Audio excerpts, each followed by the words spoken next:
What's up, guys? Welcome to Nutmegged, the podcast where a Yank and a Brit talk about the beautiful game from across the pond. And it's me, Faisal, with you guys, as always, representing the UK. And of course, I've got with me Andrew, representing the Stars and Strikes. How are you today, bud? Yo, life is good, my guy. How is the weather over in the UK treating you right now? Mild. Not too bad at the moment. We had a great week of sun last week, and now we're in this kind of weird rain, but it's about 19, 20 degrees. So not too shabby. Nice. Could be worse.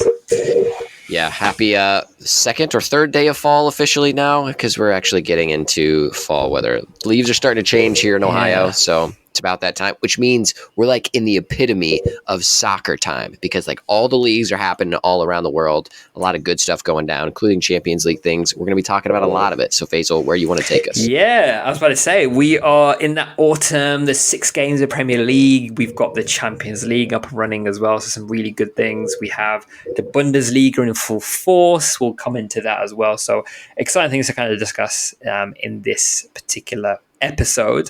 But what I wanted to kick us off with, excuse the pun,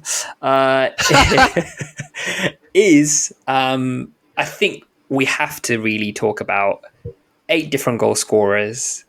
We have to speak about the Premier League, and we have to speak about Newcastle United against Sheffield United. It is a great result for Newcastle, but just wanted you to get your thoughts on the 8 different goal scorers in a Premier League game. What was your thoughts on the game? What was your running through your mind seeing that result pop up? Yeah, I didn't watch the game live. I saw it in the highlights after the fact because I was like, 8 goals? Are you kidding me? And it was so cool because you're right. It was 8 different goal scorers. And I think that was like the official record for most amount of goal scorers in a game in the Premier League era. Crazy. Which is really cool to see. And you like, as a team, love to see that happening with all of the different players scoring goals. So coming from my experience, like whenever you're in a game where it's like this, where it's so one-sided, the objective is to try to get all of your mates to score. So this is more of just like a, hey, you're hanging out, playing a game with your mates. Doesn't feel like the Premier League just because there's such a different gap in quality, and seeing that many goal scorers come through, it's pretty cool. It was an exciting game. If you've not watched the recap of it, highly recommend it, because if you love goals, you're going to love this result. I think there was an interesting one with an interesting kind of VAR call. I think it was in the first. I mean, in the highlights anyway. Of I think Anthony Gordon. He's on the byline just as the ball's kind of run. He's got the ball essentially. He's about to try and get into the box, and then he just hits off the player, hits his hand, or does it hit his hand? Is the question. It's kept in, and off the back of the they score. And if you'd argue from a Sheffield United perspective, would that have? It was quite early on into the game. Does that throw them off their stride a bit? Does that almost set them off in the worst place? Exactly, right? So it's difficult for Sheffield United. That as a Sheffield United fan, many people would be watching this game, and I think if you watch the highlights as well, you'll see the stadium just empty quite a lot. But I think it does wonders for Newcastle's confidence. Having, like you said, 8 separate goal scorers is great. It's almost like it is a proper team sport then. You're letting everybody in. Eddie Howe's bringing in like Isak in like 80-something minute. Like that's the depth of the squad they've got. They can take off some of their strikers. You've got players kind of scoring for fun, really. But I think my kind of question was, do you think that were Newcastle that good, or were Sheffield United that bad? That's the question. I think it's actually a mixture of both, because Newcastle has the players, the management structure to be one of the top 4 teams in the Premier League. And I think now this is probably the turning point for them, because in the last 5 games, they lost the previous 3, and then the last 2 games that they have played, they have won. So I'm thinking this will hopefully for them get them into form, and then they can actually start competing and being toward that top 4 spot. Because I think I did predict them to either be in that 4th spot, which when we made our Premier League predictions, which I think is where we have them. And I do really still think that they'll end up, even though we're seeing a lot of interesting things early on in this Premier League with different clubs being more successful than maybe we thought they would have been. But I do think that was a display of how good Newcastle can be, especially with all the different players scoring goals and functioning well. To your point, before I talk about Sheffield, I don't think that handball, if it would have gone Sheffield United's way, would have changed the game, because really I think Newcastle just overpowers Sheffield. Now, when it comes to Sheffield, yes, I also think that it was Sheffield not playing well and just really not being up to par, because I really think that they are not at the level, quality-wise, structure-wise, game plan-wise, of where they need to be in the Premier League. And we have seen what that looks like for the three teams that are at the bottom of the table, which is the three teams that have just been promoted this past season. So not an ideal situation. Do you have a different viewpoint on that? No, I think I'm very similar to you. I think as a team, you can only play what's in front of you, right? And so if the team was poor, and I think for some of the goals, there's some really basic defending, like poor basic defending going on. I think that has a lot to say perhaps about Sheffield United, but also says a lot about the fact that Newcastle have spotted that early doors and they've just gone for the jugular, right? And I think that's really important as a team to spot that and kill off games. I wish Man United had that level of just be able to kind of kill off a game and to kind of understand that we know we're in one or two. I feel like if Manchester United were in that space, I know we're bringing it back to Manchester United and pretty much everything we do, but I feel like if Man United were in that position, I feel we would have maybe won that game 2-0. 3-0 maybe. We would have shut up shop, maybe saved a couple of players, and it probably would have been like, hey, it's a job well done. But with Newcastle, that ruthless. We're bringing in new strikers at like 80 minutes in. So yeah, I mean, do you want some facts? Shall I give you a little fact here? Let's ask a question for you. I love facts. So actually, I'm asking you a question, and then I'll drop you a fact. So do you know what the most the most goals scored in a match? Now that means, like, say at the end of the game, I don't know, like it's like 11-5, whatever it is, right? So the most goals collectively scored for both sides in a match. Do you know who that is? Oh, okay. Or what the scoreline was? Gosh, have a guess of the scoreline potentially. I'll take a guess. That's the scoreline. Okay. Does this also include like international teams? So this is purely Premier League. I should have flagged. It's a good shout. It is. Okay. I've looked at just the Premier League for the time being, right? So just Premier League. Got it. What do you think the scoreline was? The highest scoring scoreline? The most scores? 6-8. No, it wasn't. I mean, that would be a very good game. That's why I have Can no you clue. imagine that? Look, it was actually Portsmouth versus Reading. Now, this is way, way back in 2007. It's the highest scoring game ever. It's 11 goals, that is, right? And that's 7-4, okay. Which again... Okay. It's 11 goals in a game would be pretty crazy to watch. So that was, and the game started off in a pretty normal momentum until halftime, and Portsmouth, the home team, were leading by 2-1, and then they start kind of going through there. So, jeez. top fact. Let me get a final fact for you, and this is just the most random one. So what we're looking at is, do you know what the Guinness Book of Records has listed as the highest ever goal scored in an actual association football match, right? So an actual association football match here. And this is Guinness Book of Records, so it's going to be up there. It's probably something dumb, like when Pele was playing or something crazy, 27 to 3. No, this is going to blow your mind a little bit, right? So this, for context, this is from Madagascar. So this is there are two teams in Madagascar here, right? It is the AS Adema, right, versus SO Lemarine. I'm going to say Emarine, right? I can't pronounce it correctly. So this was an association football match played on the 31st of October, ready for the year, 2002. So not in the 70s, 2002, right? It holds a record for the highest scoreline in any association football match and recognized by the Guinness Book of Records, right? And you're hearing this score. You ready for this score? Our fans listening, are you ready for this score? All right. 149 goals to 0. That's that. I mean, they have to not play defense. They just have to let them run through and score at will. In 90 minutes, how are you scoring 149 goals? Like, that had to be a protest from that team or something, because like from the time it takes you from the center circle to run all the way down and score, to get the ball, come back, set it down, have the ref start you again, like that has to be how it goes. I mean, I'm going to do a bit more digging into that match, because I love to see if it was. Did that? You know, one of those games where you feel like you can't really feel the full team, but you have to play because otherwise it's an association match. It's an actual physical match in the Madagascar. They need to actually play it, but they can't just like walk over it. So is it? It would have been better to forfeit. Like, for real, that's just terrible. That's embarrassing. So yeah, that's your fun facts for you there, mate. That is your fun facts. That is wild. That is definitely a nutmegged for the kicking off this episode, because that team has something wrong. I'd be curious to hear what you find once you dig into that a little deeper. Oh, for sure. Keeping on the Premier League group before we jump into sort of Champions League and go through that side of stuff. The question I wanted to pose to you and something we can discuss is what is happening to Chelsea?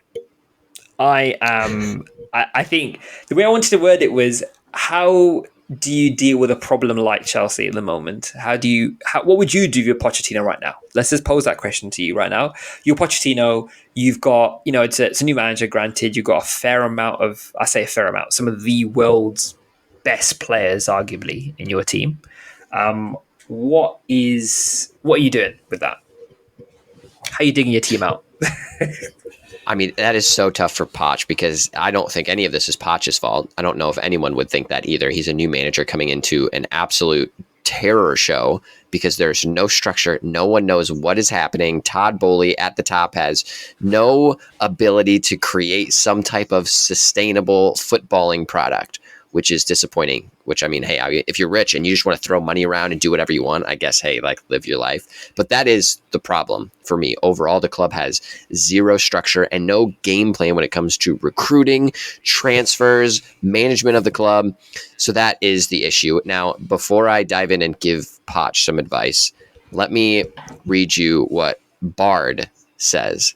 So Bard is, if anyone knows what ChatGPT is, like taking the word by storm. Yeah, so Bard is like the ChatGPT for Google. Google created their own. And that's actually the one that I use a little bit more when I'm like doing research and stuff like this. But I asked Bard this specific question. Why is Chelsea so bad? That's all I asked. And it came up with a pretty detailed response. So maybe this is what I'm intrigued. The management at Chelsea should be doing. Here's the specific response. There are a number of reasons why Chelsea have been so bad this season. These include managerial instability. Chelsea have had 4 different managers in the past year, which has created a lot of uncertainty and disruption for the players. Absolutely. That makes sense. I completely agree with that. 100%. We've talked about that previously in other episodes as well. A bloated squad. Chelsea have a very large squad with over 30 players competing for places. This can make it difficult for a manager to build a settled team and for the players to develop any kind of rhythm or chemistry. I agree with that. Chelsea, I think, understood that too. So maybe they actually asked Bard this question because they've started to like get their squad down a little bit, but then they go in and sign all these other crazy players that are stupid expensive. So it's kind of a weird limbo spot in terms of that point. Injuries to key players. Chelsea's have been injured and plagued with injuries to key players this season, such as N'Golo Kante and Thiago Silva. That was in the past. So that kind of consistency of injuries, however, is difficult to maintain performance because we know Kante has since moved on. A lack of goals. That is like very, very prominent because they are going to have to select their goal of the month from their youth team or from practice because they've not scored, their senior team, a goal in the Premier League this month so far. So Chelsea have struggled to score goals this season, and their top scorer, Kai Havertz, I guess this is old news too, has only managed 9 goals in all competitions. So they got rid of their top goal scorer and sent him to Arsenal, which he's not been doing well there, as we've talked about previously as well. But a lack of goals, regardless if Kai Havertz is there or not, is also true. So in addition to these factors, Chelsea's have been criticized for the lack of leadership and for their poor performances in big games. They also mentioned Todd Boehly in this, Bard does. They said they're still in the early stages of the rebuild under new owners, Todd Bowley and Clear Lake Capital. They've invested heavily in new players and are hoping that these players will help help performance in the next season. And they did, I mean, smartly, the kind of final sentence that Bard talks about is that it will likely take some time for Chelsea to return to the top of English and European football. I agree with most of the stuff that Bard actually has to say. And if Chelsea would have plugged into Bard that same question, I think that's a pretty good roadmap for them to try to get things fixed. I really say now my specific advice for Poch, and then I'll listen to what advice you have for Poch is, dude, you're kind of in the middle of this craziness, and I'm reading Elon Musk's biography right now, and I think it's kind of the same. Todd Bowley almost is like a similar type of vibe. He's just a little eccentric. He's super about spending money, trying to get crazy players, things like that. Elon Musk was kind of the same, doing all these crazy projects. So the way that you manage that is, one, very difficult. So Poch, I don't envy your situation, but you have to understand that perspective of what it's like to work under Todd Bowley and know that there's going to be instability. So then that means you have to create stability yourself. So then I would create a game plan of what I would want the club to look like from Poch's point of view, and then get that approved by the higher ups and say, yeah, this plan looks good, so let's go forward with that, and then implement your plan step by step. I really think that's the best thing going forward, just to create some structure. The players will like that. I think Chelsea as a club needs that, and I think that's the best way that Poch will be able to perform successfully into the next year or so.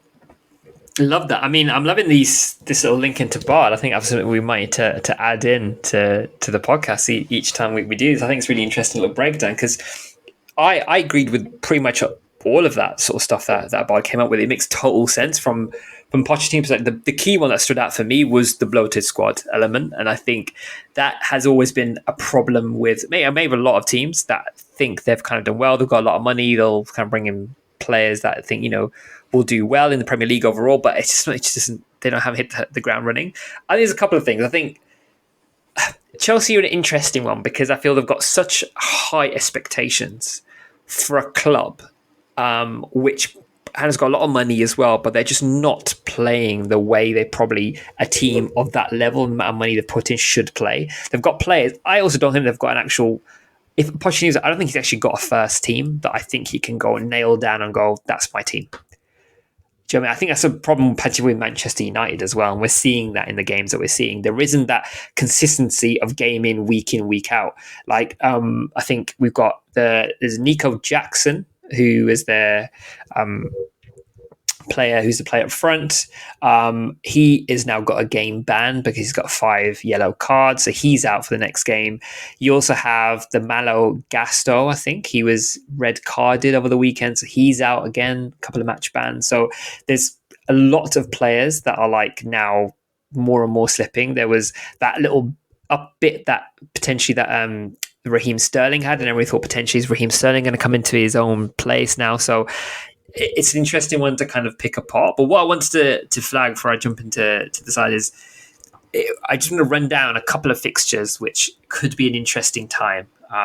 So this all begins on the Saturday, the 21st of October, by the way. So if anyone potentially wants to see the funeral of Chelsea Football Club, this is probably where the procession probably begins. Right. So I'll break down a couple of the results, a couple of the fixtures here. So we have 21st of October, they have Arsenal at home. Okay, already it's a poor start, right? Then they've got Brentford at home, which again, they could get points there, but Brentford aren't an easy team to beat. Then they've got Tottenham away, right? And it doesn't get easier, by the way. Then it just goes downhill from here, to be honest. Then they've got Man City at home, right? Again, points dropped there. Then they've got Newcastle away. Now, Newcastle at home in the mid-November, they're going to be flying Champions League football. They're going to, who knows how many more goals they're going to get. They're going to get Eddie Howe's going to get them running like a machine. It's probably going to be pretty big. I'll be interested to see if Chelsea can get points from that game. And then it's Chelsea, then Saturday, and then it gets in December, by the way. Then it's Chelsea versus Brighton at 4:00 on the Saturday, which is, again, you'd argue Brighton probably nick it or maybe get a point there. And then to close it off, the Manchester United. Then we have Manchester, big old Manchester United. Chelsea are playing them away, so Man United are at home. Which again, I mean, I don't know what you say about Man United. Whichever home or away, there isn't that consistency anymore. So there could be points shared in that one, but that will be an interesting one to kind of see and how that's been laid out for them, and whether potentially Pochettino even lasts by the end of December. What are you thinking? Do you think he gets points of that? I'll make a prediction right now. I think out of that whole stretch, they don't get more than 4 points. Wow. Like that's you heard up. It here first in the Nutmeg podcast. Yeah. 4 points. There we go. Yeah. I think that maybe they can handle Brentford just because Brentford's in a poor run of form. They have a loss, draw, and draw over their past 4 games. So not looking the hottest. And they're one spot above them at 13th in the Premier League standings. But the rest of those teams, so the closest one to them in terms of standings in the Premier League table right now is Manchester United sitting at 9th with Chelsea at 14th. So Manchester United at 9th, Newcastle is at 8th, Tottenham is at 5th. Tottenham's at 4th, Arsenal's at 5th, Brighton's at 3rd, Man City's at 1. So like they have to play all those teams that are ranked super high and playing really good football right now. I'm going to say they're going to be lucky to get a draw. Brentford is the only way that they'll be able to get 3 points. And as for your question with Poch, I don't think it's Poch's fault at all. I think it would be stupid of them to get rid of him because he's a good manager. They just need to wait it out, create some structure for the club, and then he'll be able to do good stuff with them. Fair. I like Pochettino. I think he's a solid manager. And I like same with Ten Hag. It's a case of just giving him time, allowing him to mold the squad that he thinks. Potentially in January, selling off a good couple of players. But they're making, we talked about it before, like bringing in players like Cole Palmer, which I don't know if was really needed, if I'm honest with you, when you've got, solid players at the club. But we'll see how they kind of pan out. So, fingers crossed for that funeral, but it'll be an interesting one for us to watch. I did see like an interesting stat on Instagram. It was something weird, like in the past, like 50 games. So someone did this like research thing where they looked at Chelsea's past record for the past 50 games. They said, or maybe it was 56, they said that looking at that, they would have been relegated. So they would have had a low enough point total over those 50 games. If you ran the Premier League for those 50 games, they would have been relegated. So Chelsea's just lucky that they get some wins tucked in there, just enough to keep them out of the relegation zone. Interesting. Before we move out of the Premier League and we get into bigger... different moves in different leagues and then Champions League, etc. I think we need to break down Manchester United just touch on Man United because I know we delivered quite a damning review last podcast, last episode, and we were very, we were I wouldn't say harsh, but we were not happy about. It was off the back of the Arsenal loss, and it was off the back of a poor run of games where the team's really not gelled at all.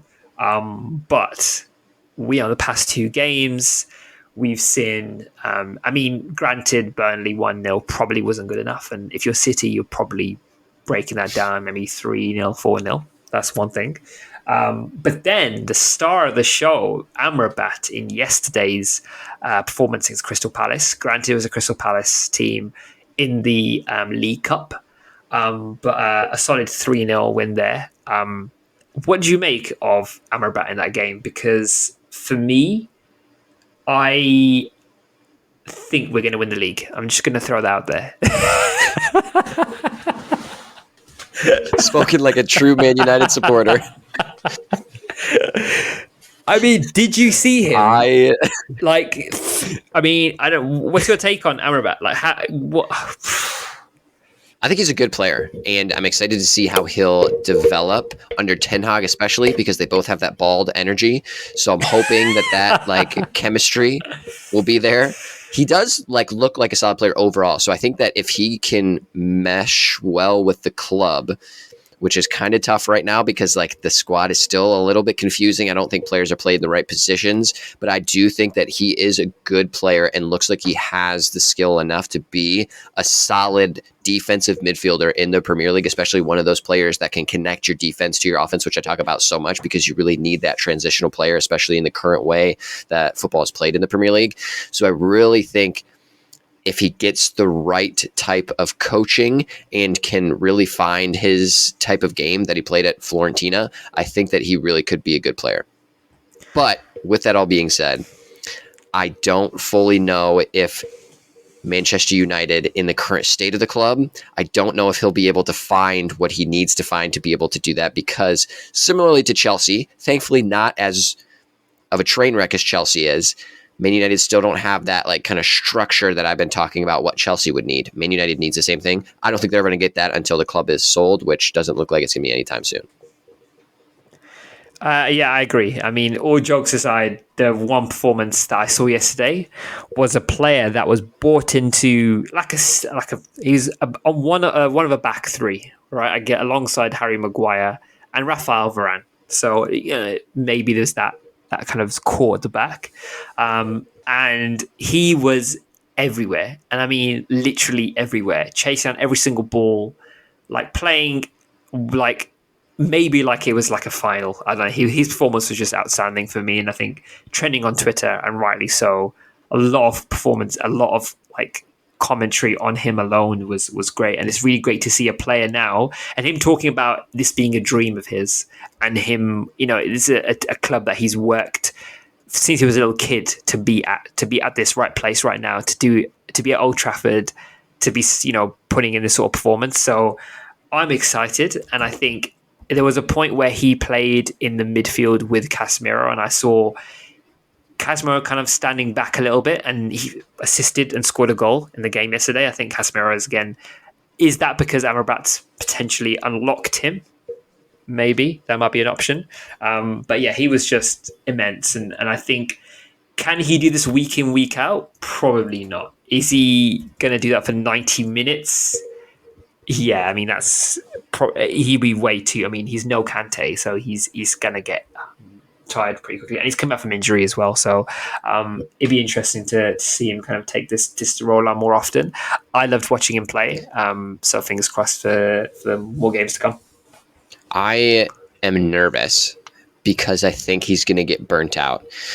I don't love the transfer strategy that Manchester United has used, because I continually will punch this point home. So maybe some team somewhere will hear me. You have to have a defensive midfielder that can connect your defense to your offense, that will be able to utilize their skills to help initiate the attack sequence. With that being said, we know Casemiro's already there. Casemiro is old and he is slow.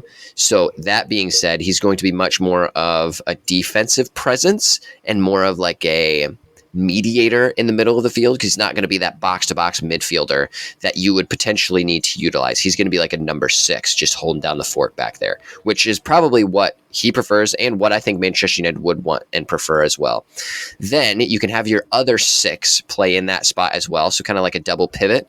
So with that, you would want another player then that is a bit younger, has more legs, that can transition up and back through the field. So Amrabat could be that type of player.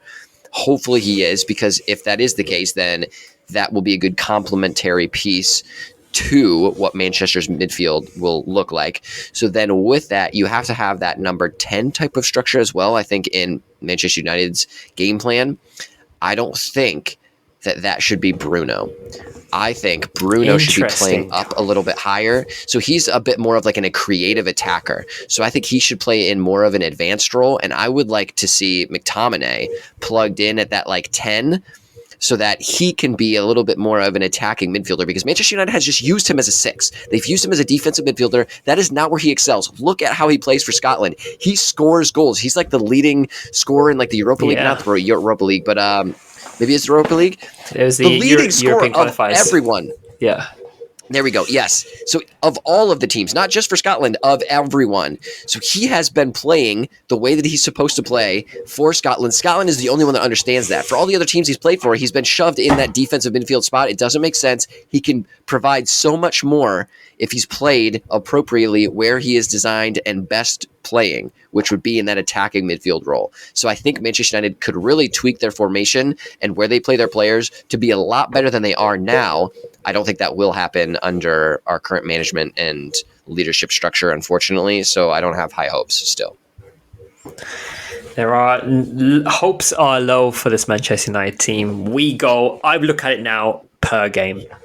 I feel like I'm looking at it now thinking, let's just see what this game will bring. When I saw Amrabat starting, I was like, this is going to be an interesting game. And it was I think, one of the best performances from a Manchester United team this season so far.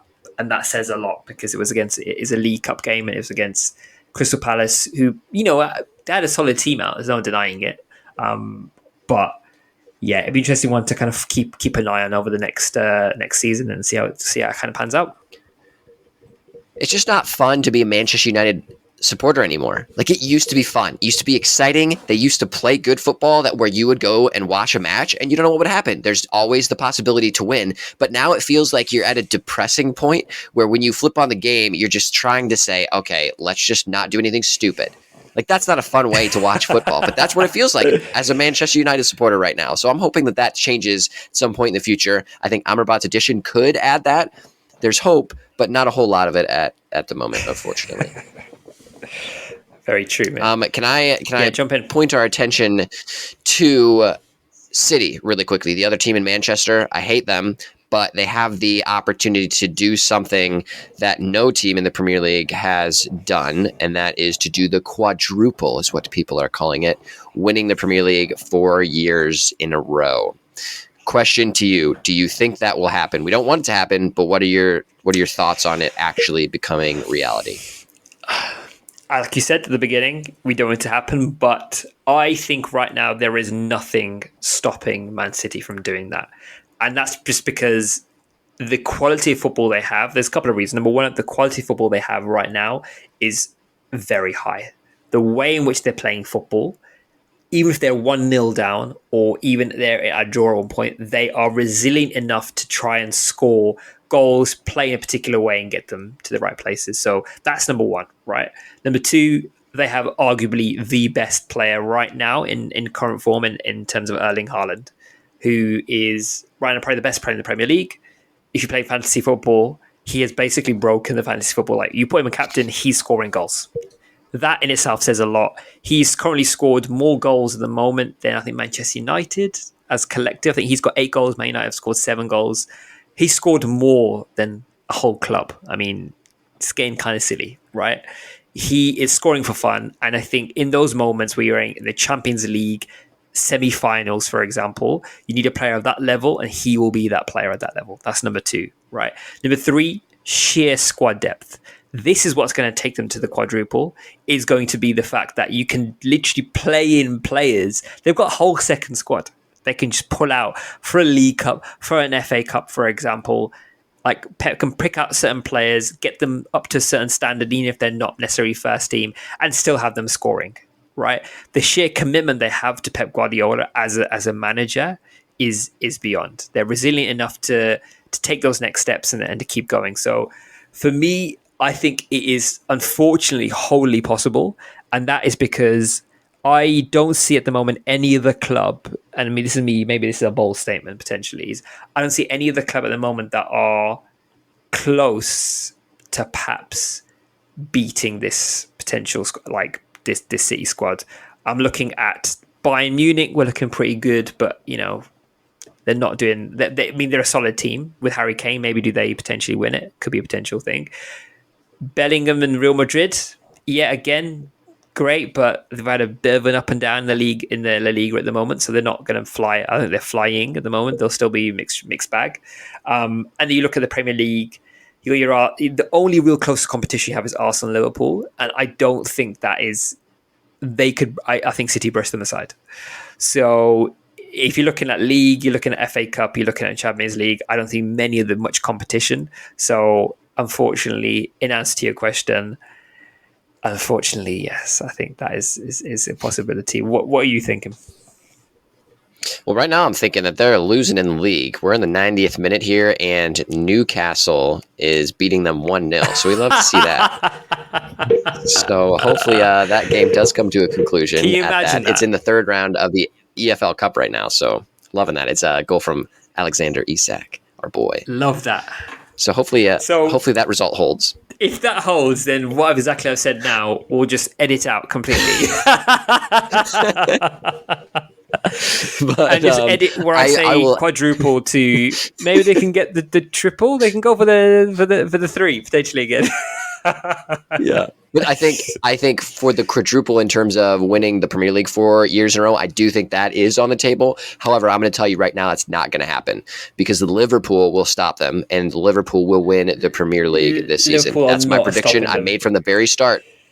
I think that they will. And right now, if we're talking standings, which is still early in the season, so you got to take everything that you see right now with a grain of salt because teams are still figuring themselves out, how the flow is going to work. Manchester City just picking up where they left off last time, 18 points. Liverpool, 16 points. Now, I do think that Liverpool is, I continue to say this, the only team in the Premier League right now that has the structure, the mindset, the tactics to compete with Manchester City's type of club that they've built with this outside investment from the Middle East. I think that Liverpool really is the only team that can compete with the structure that they have built.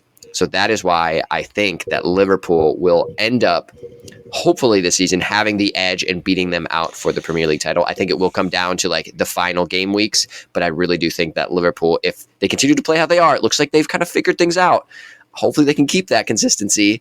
I think that they will end the reign of terror for Manchester City. I think it's a sad day as a Manchester United fan for both of us to be pretty like resolute that Man City are a better team and a miles better team, and also the fact that one of our biggest rivals, Liverpool, we are willing them to win the Premier League.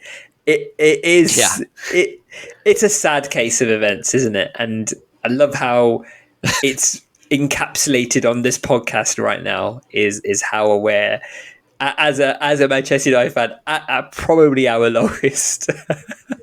It's embarrassing to tell people that I'm a Manchester United fan. I've started telling people instead now I'm a Hull City fan. Nice. That's like the club I support. That's like where my family is from in England. Went to the match over there, and they're doing well in the championship. They're fourth right now. So hopefully talking about promotion. So now I say that, and people are like, oh, that's kind of cool. Instead of when you say you're a Manchester United fan, they're like, oh, I'm so sorry. I always go for like who do you support there? I always go, how's your like, I'm just umming and ahhing about what do I say here because I just Manchester United, and then it's just like, and then what I'm normally greeted with just like, how are you? Oh, okay, yeah, tough season, isn't it? It's real. It's tough, and they're either like an Arsenal fan or a Liverpool fan, and then they're just like, yeah. So yeah, it comes back to Manchester United and affecting our weeks, but it is what it is. It is. Now let's take our attention from the top of the Premier League table to the very bottom. Some people are calling this the worst ever promoted class of teams up to the Premier League from the Championship ever. That is because after 6 games, so 6 games for Sheffield United and 5 games for Burnley, 5 games for Luton Town, they all only have a singular point. So 1 point for each of those squads after all of those matches so far. There have been other worse teams promoted before, I would venture to say, because I've looked at some data. I'll point this out to you very quickly, then I'll have you answer this question. Are they actually the worst promoted class? So we have a list of your top 5 worst promoted teams in Premier League history. So this is individual teams that have just been so bad in terms of point totals that they've gotten throughout their years in the Premier League. So I'll go with number 5 quickly, Fulham. They were in the 2018-2019 season. They had 26 points with a goal differential of negative 47. Wow. So we'll see if hopefully these 3 teams can at least get past that mark of 26 points to avoid being the top 5 worst of all time. West Brom in 2002-2003, they had 26 points with a goal differential of minus 36. So same point total as Fulham, but goal differential a bit worse there. Watford in 1999-2000, only 24 points with a goal differential of negative 42. Sunderland, now we're getting into some really rough ones here. They classic here we are. Yes. The second worst of all time, it's your 2005-2006 Sunderland team with 15 points, a negative 43 goal differential. And your worst of all time in the Premier League era, Derby County in 2007-2008, 11 points. 11 points? Just 11. Yeah, and a goal differential of minus 69. Wow. Nice, but quite bad. Quite bad. So, do you think that, one, this is the worst promoted class, the 3 teams altogether, of all time? And do you think any teams will get less than 11 points total at the end of the year? So, on your second point, I think whether everyone will beat the 11 points, I think they will. And I say that because if you look at that Sheffield team before, if I break down each team, for example, if you look at that Sheffield team before the Newcastle game in particular, they had Spurs on the ropes. And like Spurs only won by like 2-1 in the 95th minute or something. So they've got, and Man City as well. I think I think Man City only beat them by like 1-0. Like they have got the potential to hold down defenses and be able to kind of at least hold down and be able to kind of stem the flow of goals anyway. So I think later on in the season, we may see a bit of resolution and for them to improve a bit more. Therefore, I don't see them breaking I think they will increase 11. Burnley, Vincent Kompany, I think if they get some goals scored, I think they'll also go over the 11 points. I think that I can see that happening. And who was the third team? So we've got Sheffield, we've got Burnley, and we have Luton, baby, getting their first point ever in the Premier League. Now, congrats. Luton are the only people that I think probably may not break the 11 and will probably sit on maybe 10 points. They may even hit 11. And I say that because around the club, I'm seeing they still haven't sorted their stadium out, which is pretty big. So there's company home games at the moment yet. I think they actually potentially made some home games coming up. I know there's a double game week coming up for Luton, but it's not looking good from like an infrastructure perspective. The size of the club and the size of the actual stadium they have at the moment is impacting their current Premier League outings at the moment. They haven't got the players, unfortunately, as well. And if you do play, it brings back to Fantasy Premier League. If you play, your club, you've got players for which are against Luton, there's a goal in there for you. So I feel like Luton's probably the only one that could potentially, unfortunately. I don't want to say that because I like Luton, as I think it's really lovely to see a team with a stadium of that level, how old that stadium is, to place where it is in the UK, to be out here battling the likes of your Chelseas, your Man Uniteds, and your Liverpool. Like it's great to see. So yeah, I think maybe Luton are probably likely to do that. Are they the worst 3? I would flip it around and say, is this the best Premier League we've got so far? Is this the most competitive potential Premier League we have? If you look at that, like the likes of Villa, Brentford, Fulham are in there as well, getting points, right?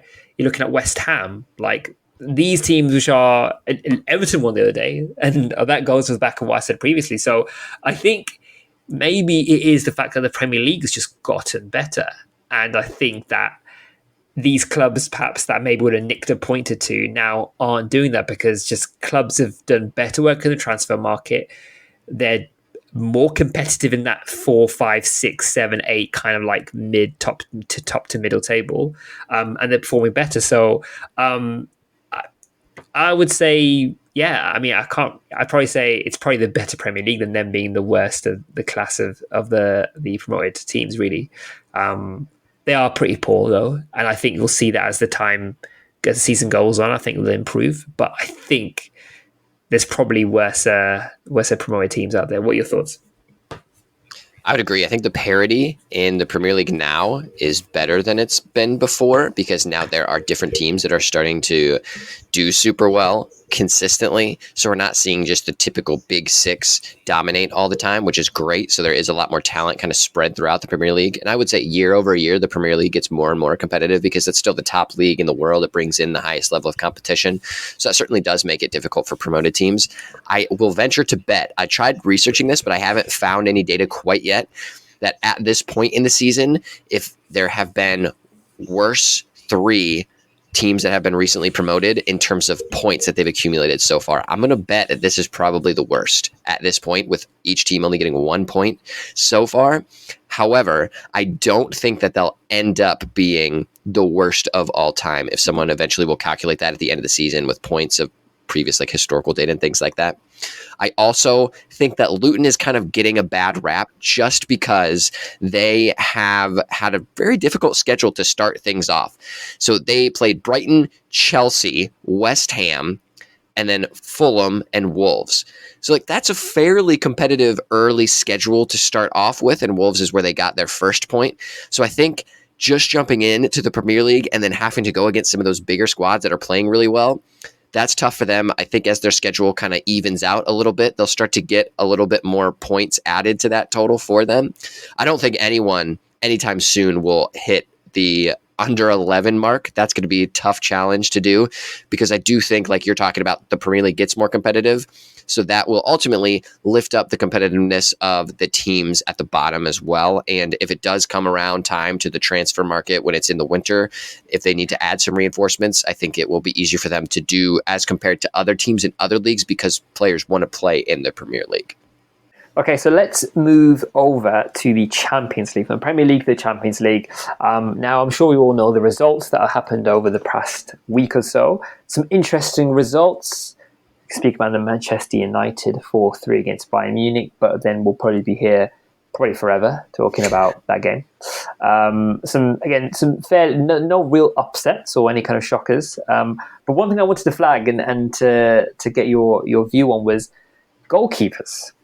Right, and implicating not just necessarily goalkeeping saves or doing great passes, whatever it is, into the box. I'm talking about goalkeeping goals here, right? So one thing I wanted to flag was there was a Lazio versus Atletico Madrid game. So probably more a pedigree from Lazio from the days of more European football. Atletico Madrid, we know, are a solid La Liga team, but also a great Champions League team.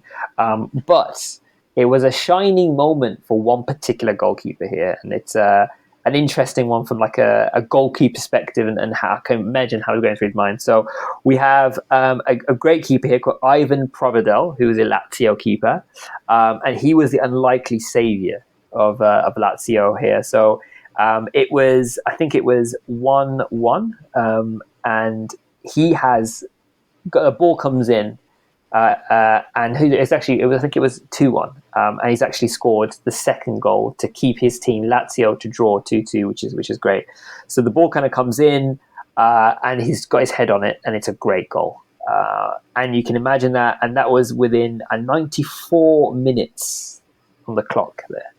So you can imagine as a goalkeeper, there's a couple of things. Your manager being like, I'm glad I sent you up there, number one, right? Because that happens rarely in games nowadays. So there's that. The fact that your keeper is in the right place at the right time. The ball's whipped into the box as well. Normally you get your striker midfielder on it. He's just come in, glanced it, and it's a great goal. And the sheer celebrations afterwards is fantastic. So I think for me that was a big story from the Champions League, as well as some sort of solid victories for teams that probably should get victories in that game, in those teams. What I wanted to kind of flag to you was, in your mind, Cassie, do you ever remember a goalkeeping goal of that level in that kind of that space, or what's your take on that? Goalkeepers being in the box, number one, in that moment, and also in your mind, is there any goalkeeping goals that come to mind? You're like, yeah, I remember this cracker. And I don't remember a ton, to be honest with you. I know Alisson's in the Premier League. That was a big one that comes to memory, probably recency bias, because I remember that from the last season or two. I think keepers always want to be in those situations because it's fun and it's cool. They get out of the box, they get to do some crazy stuff, and then when it comes off like this, it's just amazing. But let me break down the play really quickly, because it was insane. So it was 0-1 at the time. 0-1. Lazio needed a last-minute equalizer because, of course, Champions League has two legs, so you want to make sure that you're not down a goal, because then that requires you to come back and to score just to make it level, and then you need another goal to win. Setting up your goalkeeper in the first leg is already crazy enough, because if that goes bad and then Atletico Madrid scores again, and then you're down 2-0, that is not going to be something easy to come back from. Setting up the keeper is big. Second, the thing that the keeper did was amazing. So he acted like a striker. So you saw the whole defense, all of the Lazio players as well that were on offense, coming back and dropping out as the ball was getting ready to be crossed. So then that means as the Lazio players come back away from the goal, the defenders will follow What a striker would then do is run in behind, make that run in as everyone else is retreating to go on and do exactly what the keeper did. So the keeper did exactly what an awesome striker should do, make that perfect run into the perfect area. Amazing glancing header. They did an interview with him, of course, afterward, and they asked, like, how did you know how to do that? And he said, man, I don't really know. I just saw that usually the ball goes right in that area, so I just tried to get in that area. And it was awesome. So it was super cool to see. Love it. Now, there are actually not a whole lot of goals scored in the Champions League by goalkeepers. So there have actually only been 4 goalkeepers in the Champions League history to have scored goals. And previously, there have only been one other time that it was from open play. All the other times have been from the penalty spot. So the only other goalkeeper to score from the field of play was Sinan Balat. He did that in 2009. And that was the only other goal scored in open play. And it was a similar type of situation. So their team was down 1-0 at home to AZ Alkmaar. And then Standard Liège, that was the team that he was on. He ended up scoring from open play as well. So the other 2 goalkeepers, Hans-Georg Butt, can't beat that last name. He actually scored 3 Champions League goals, but they were all penalties and for 3 different clubs, no less. And then the only other goalkeeper, which I'll try to pronounce his name effectively, Vincent Enyama.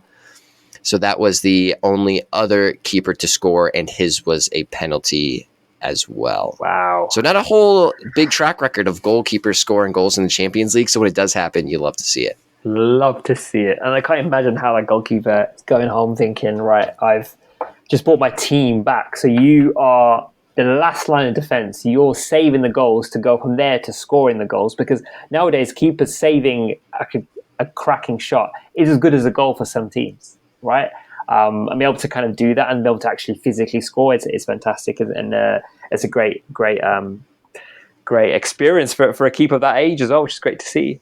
And I wanted to round off this episode before we get into our nutmegs of the week, because that's our favourite time to bring in the funniness into that, to end on a lighter note. But I wanted to break down into, speaking of Champions League and goals in particular, to one goal machine, Harry Kane. We all know Harry Kane, England captain, probably, let's be real, like a Spurs legend, and also an England legend in his own right as well. Obviously, moved over to Bayern Munich, and he's been flying there. And in his recent game, he scored a hat-trick, which was, we all think as a hat-trick, so that's 3 goals scored. I think it was an 8-0, 7-0 win, I think it was. So a great performance all round. I think he also got 3 goals and 2 assists in that game. And one of them for Leroy Sané's goal. If you have the chance, watch those highlights, because Harry Kane's performance in that is amazing. That ball he puts in on a plate to Leroy Sané, is how he can do that and score 3 goals is just kind of crazy. But what I wanted to kind of bring into focus really is what you or I would think, and the Premier League would think, would be a hat trick. Right now, Harry Kane netted in the 12th minute, the 54th minute, and the 88th minute.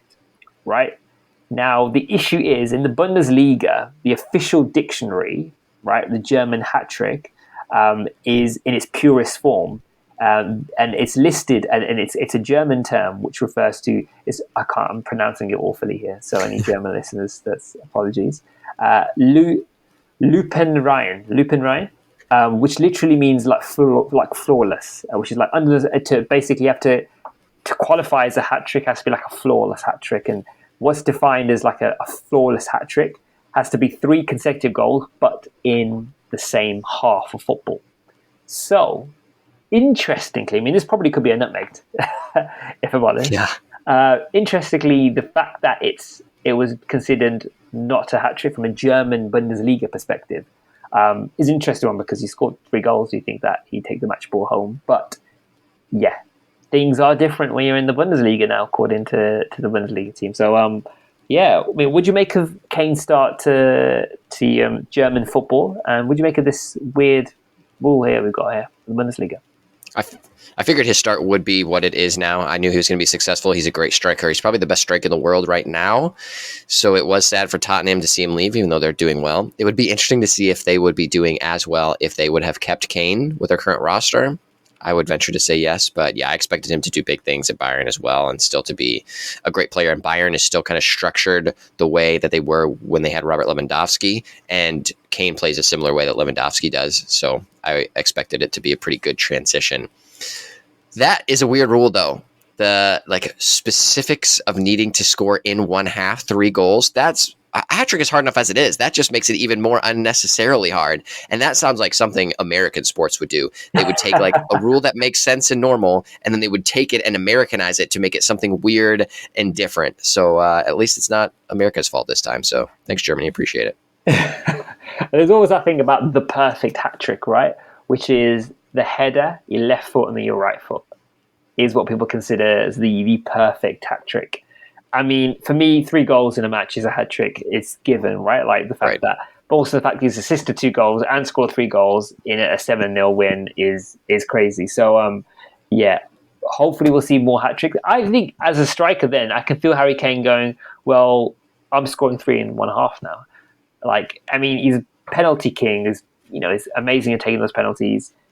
His goal scoring power is front to goal, and also having the likes of Gnabry, Leroy Sané either side, and Musiala, which, if anyone watched the Manchester United game, was imperious.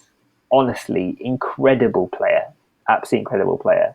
Him and Bellingham, because Musiala is, I think, supposed to play for England under 21s, but I think his nationality, he qualifies, or he's one of his parents who's actually chosen to play for the German side, and he's for his German side, so he's playing for Germany now, and Bellingham playing for England for English. So they originally were on the same team. So interesting to see 2 amazing players who have both plied their trade at some point in Germany to do amazing in the Champions League.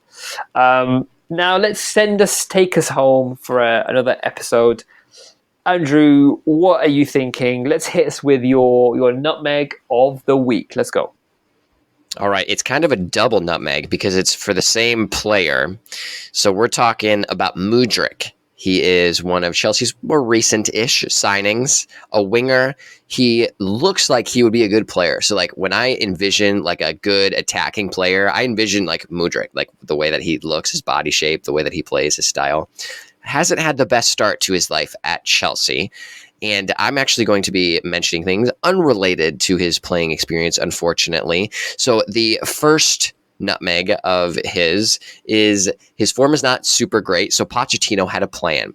So his plan is during practice, he is making Mudryk do crossbar challenges. And he is thinking that will help revive his form so that he can perform better on the field. So that is what he has been doing in practice to try to get back to form on the pitch.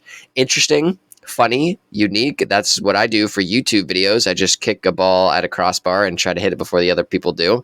So we'll see if that is actually a good coaching tactic that maybe I should implement with my team. Who knows? The double nutmeg portion comes from this in a not as nice type of scenario. So Mudryk was at the gym and he recorded a video of this old dude working out where this old dude had a little too much crack showing when he was doing some lifting on a little like a bench type of deal with his trainer. So like kudos to this old dude. So Mudryk is getting a lot of flack for people from posting this and kind of like shaming the dude, which like, of course, it's unfortunate for that guy to be in that situation with so much skin showing. But I mean, kudos to him for working out, trying hard, having a trainer, getting serious about his fitness. So like Mudryk didn't need to be doing the video and social media-ing that he was doing at that point in time. Because yeah, working out's hard. It's like tough to get motivated to do it. And at this level, like you should be professional enough to know like maybe I shouldn't record this old dude with his butt crack hanging out and posting it on social media. But overall, not too much of a harmless thing, which is good. So hopefully we can see Mudryk getting back to form after his crossbar challenges are successful. They're interesting ones. I mean, I agree. I think when Mudryk came in, I was thinking, oh, here we are. Eden Hazard part 2, maybe. Solid player, but unfortunately, he hasn't come into fruition yet. So, yeah, we'll see. Yeah, crazy stuff. What you got? What's your nutmeg? My Nutmegged is something I came across recently. It's actually quite new news at the moment. So it's to do with Napoli and TikTok. So which two things you wouldn't think would happen, but you probably see it in the news in the moment. But it is very silly. I mean, I'm trying to comprehend it as I'm speaking, as I'm thinking it out. So as we know, Osimhen is Napoli forward. Arguably, Napoli's Napoli's best player, especially last season. You know, their top scorer, an amazing asset to the team, and massively beloved by the Napoli fans. Yet their TikTok account and the Napoli TikTok account thought it was amazing and thought it was absolutely hilarious to make fun of him essentially on their TikTok channel. So if you check it out, the top line summary of it is it's a video of him, getting fouled in the box and kind of almost they've put a bit of voiceover on, asking for a penalty. Then he gets the penalty and then he skies it or puts it wide, and that's just been like a loop for TikTok. Prior to that, I was looking more into this as well. The Napoli TikTok account has also done a comparison of sorts between Osimhen and like a coconut, and like his head moves into a coconut shape. I don't know. I mean, it's very, very silly. And I think number one, for Napoli specifically, doing that to your best player is ridiculous. We all like fun. This TikTok is light and friendly, etc. But that is just, I just think it's a ridiculous thing to do. And off the back of the fallout from that is he is apparently going to sue Napoli. I think he's removed all of his photos on Instagram with a Napoli top on, which is, I mean, for your best player to do that, just I just feel like as Napoli, you wouldn't want to get on the wrong side of your best player. But hey, that's just me, right? And then the final thing, I think there's a clip of him arriving into training. He shakes hands with perhaps the owner of the club, but just ignores his fellow Napoli players here. So this again is like a growing story, but I think it's just silly how TikTok, specifically Napoli TikTok and all the social media team, got themselves into a right little bother here with arguably their best player. So silly stuff really from Napoli, and that is my TikTok, my Nutmegged of the week. I just don't get why these stories matter that much. I think it's just like people trying to create drama, because the Mudryk thing, like the old dude with the butt crack hanging out and Mudryk sharing a video like on Instagram or wherever he posted it. Like, it's funny, it's goofy, and if the club has a problem with it, then they just say, Mudryk, stop being dumb. Don't take random pictures of old dudes with their butts hanging out. Like, come on, be a little bit more professional. Like, it doesn't have to be a huge news story like that. And then on top of that, the issue with these weird videos for coming from Napoli, like, I get it. It's like weird.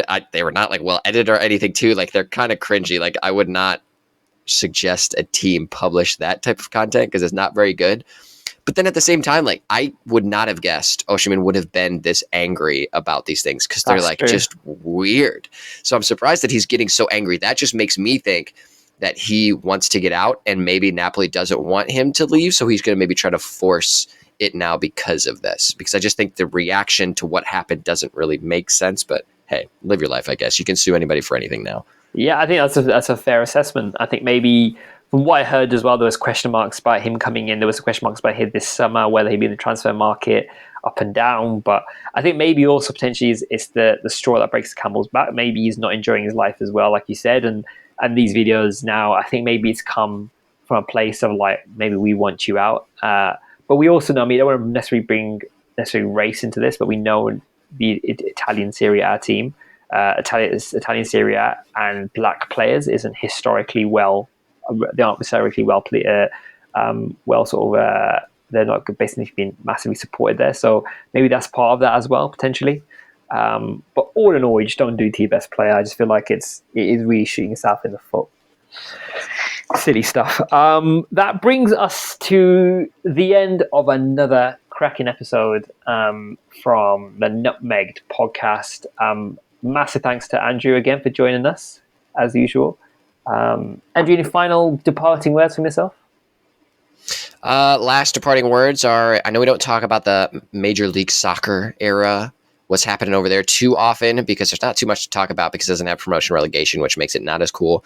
But Messi has been doing cool stuff, and the playoffs are about to happen. So I'll actually watch maybe a little bit of Major League Soccer now. The Open Cup is actually what I'm really excited about, and Messi actually plays in the Open Cup final today at 8:30 p.m. Eastern time. So if you want to watch Messi play some actual like soccer that really matters, because the Open Cup is, like it says, it's open to all teams. So Delaware Rising will actually be competing in that hopefully in the next few years. Nice. Yes. So that's why that tournament is cool, because it is more of like an actual open system. So that's happening. But MLS stuff coming to a head. So if you want to watch Messi do some cool stuff because he is the MLS now, you can do that. That's all I have for you. Good day. Love that. Go and support. Go and support. Have a great time, guys. We'll see you back in the next episode. Enjoy. Have a great day. Peace. Peace, guys.